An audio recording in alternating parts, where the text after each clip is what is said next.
இந்த எஸ்ஐஆரே தேர்தலுக்கு முன்னால் இப்படி அவசரமாக கொண்டு வர வேண்டிய அவசியம் கிடையாது.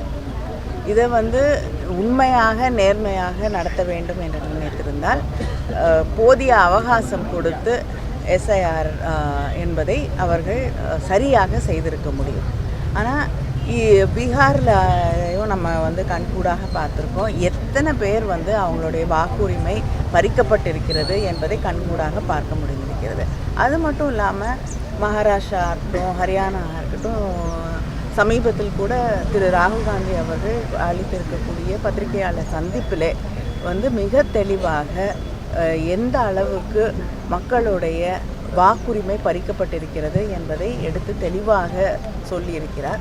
நம்முடைய முதலமைச்சர் அவர்கள் அதற்கு ஆதரவளித்து பீகாருக்கு சென்று அங்கே நடக்கக்கூடிய பிரச்சனையை அதனுடைய முழு ஆதரவையும் அளித்திருக்கிறார்கள். அதனால் ஜனநாயகத்தையே கொலை செய்யக்கூடிய ஒரு முயற்சியாகத்தான் இந்த எஸ்ஐஆர்.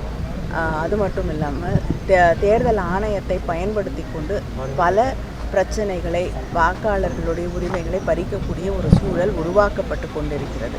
இதையெல்லாம் எதிர்த்து தான் திராவிட முன்னேற்றக் கழகமும் நம்முடைய கூட்டணி கட்சிகளும் இணைந்து ஒரு ஆர்ப்பாட்டத்தை முன்னெடுத்திருக்கிறோம். மேடம், இந்த அரசியல் கட்சிகளுக்கு வழிகாட்டு நெறிமுறைகள் 20 ரூபா பணம் கட்டணும், அதுபோக 3 மணி நேரம் ரோட் ஷோ இருக்கணும் அப்படிங்கிற கீழே இருக்குது. ஆமாங்க,